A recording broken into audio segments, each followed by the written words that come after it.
피프린 이슈 시간입니다. 제4차 로잔 대회가 22일 인천에서 개막합니다. 세계교회가 시대에 맞는 역할을 고민하게 될 이번 대회를 앞두고 기대가 높아지고 있는데요. 한국 로잔 위원장 온누리교회 이재훈 목사를 오늘 피프린 이슈에서 만나봤습니다. 김덕원 기자입니다. 4차 로잔 대회가 이제 정말 얼마 남지 않았습니다. 어떻게 준비되고 있는지 말씀 좀 해주십시오.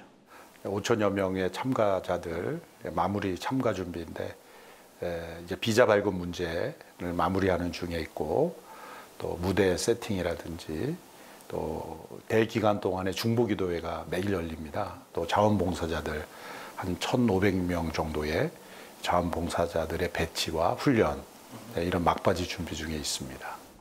이 4차 로잔 대회가 한국에서 열리는 가장 큰 의미는 뭘까요?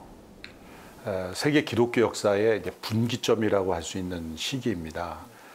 디지털 혁명으로 인해서, 모바일 혁명, 또 AI 혁명으로 인해서 전 세계 하나로 동일 문화권으로 동질화되고 있는 이 시대에 우리가 복음을 어떻게 전해야 될 것인가, 이런 시대에 열리는 첫 번째 세계 선교 대회이기 때문에 매우 중요하고, 그 초연결 시대라는 그 시대를 잘 드러내는 사회가 대한민국이라는 사회입니다.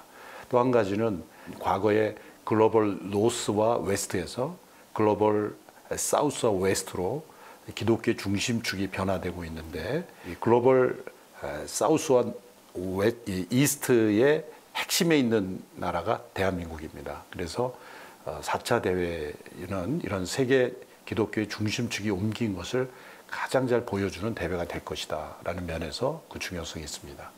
어떤 시기와 환경에 대한 말씀을 잠깐 언급해 주셨는데요. 뭐 전쟁이나 또 기후 환경 문제, 또 이 동성애와 같은 반성경적인 이데올로기가 확산되고 있고, 또 뭐 사회적 양극화와 빈곤 문제 등 우리 시대가 안고 있는 우리 여러 가지 문제들이 있습니다.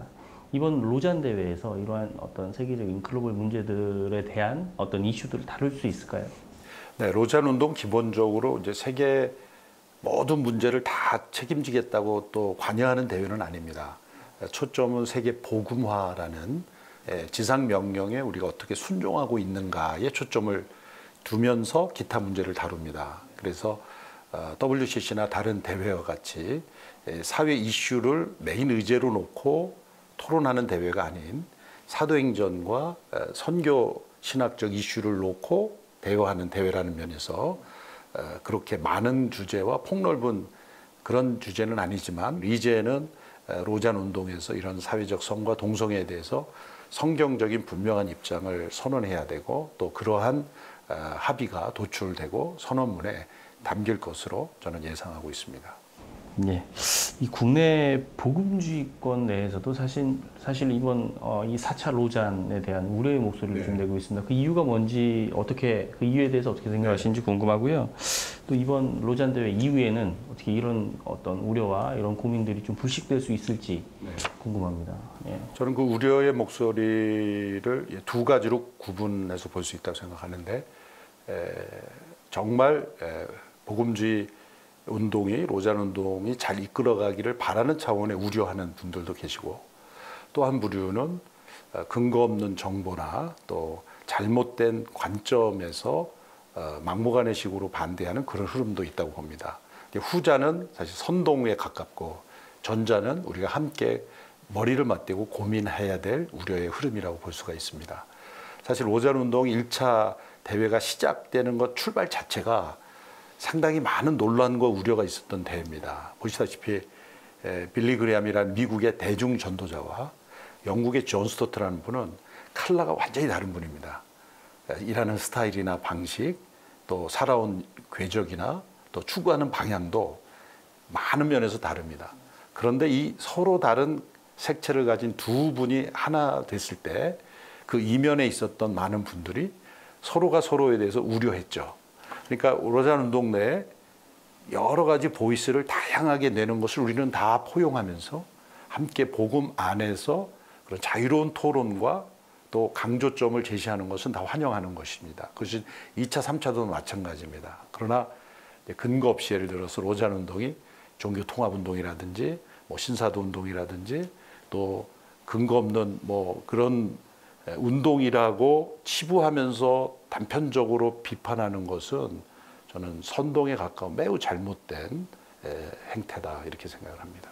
그리고 이 대회가 끝나면 저는 확신하건대 그런 염려는 다 부식되고 서울선언문이 발표되면 한국교회가 가장 받아들일 수 있고 앞으로 신앙의 표본과 또 사역의 기준이 될 수 있는 원리들이 담긴 그러한 선언문이 저는 나올 것이라고 확신합니다. 예, 말씀하신 대로 어떤 성공적인 제4차 로잔 대회를 위해서 한국교회가 함께 할 수 있는 부분이 뭔지에 대해서 말씀해 주시고요. 또 기도 제목도 있으면 함께 말씀 좀 해주십시오. 이미 한국교회가 몇 년 동안 4차 로잔 대회를 준비하면서 하나 되어 온 흐름이 있습니다. 이미 두 차례 연합기도회를 7월 14일에 작년과 올해 여러 200여 개 교회가 함께 연합해서 흩어져서 또 함께 모여 기도회를 했고 또 사도행전을 공동으로 설교하는 교회들이 또 몇백 개 교회가 일어났습니다. 무엇보다도 이렇게 말씀과 기도로 하나 된다는 것이 어떤 정치적인 연합보다 훨씬 더 중요한 것이라고 생각을 합니다. 그래서 저는 로잔 대회가 한국에서 열리는 것이 세계 선교의 주도적 역할로 하나님이 부르셨다는 것이기 때문에 앞으로 우리가 더 연합해서 작은 차이를 뛰어넘어 함께 선교를 위해서 연합하는 한국교회가 되도록 기도해야 된다고 생각하고 또 로잔 대회에서 이제 발표되는 문서, 이미 발표된 문서들도 있습니다. 그것은 세계 기독교의 현황을 어느 한두 사람이 쓸 수 없는 문제이기 때문에 전 세계 복음주의자들이 함께 기도하며 머리를 맞대고 연구해서 쓴 결론이고 그 보고서를 토대로 해서 대회 때 모여서 회의를 하는 것입니다. 그래서 굉장히 과학적이고 체계적인 그런 선교대회가 될 것이기 때문에 그 대회를 통해서 나온 서울선언문 이런 문서들을 한국교회 지도자들과 성도들이 잘 읽고 참조한다면 세계 선교를 주도하는 한국교회가 될 수 있으리라고 생각합니다. 예, 목사님 오늘 말씀 너무 잘 들었습니다. 예, 준비하시느라고 그동안 굉장히 고생 많으셨을 것 같은데요. 이 4차 로잔 대회를 통해서 오늘날의 이 세계 교회가 역할을 찾고 또 전 세계에 그리스도의 복음이 전해지는 그런 귀한 시간이 되길 기대하겠습니다. 감사합니다. 감사합니다. 감사합니다. 네.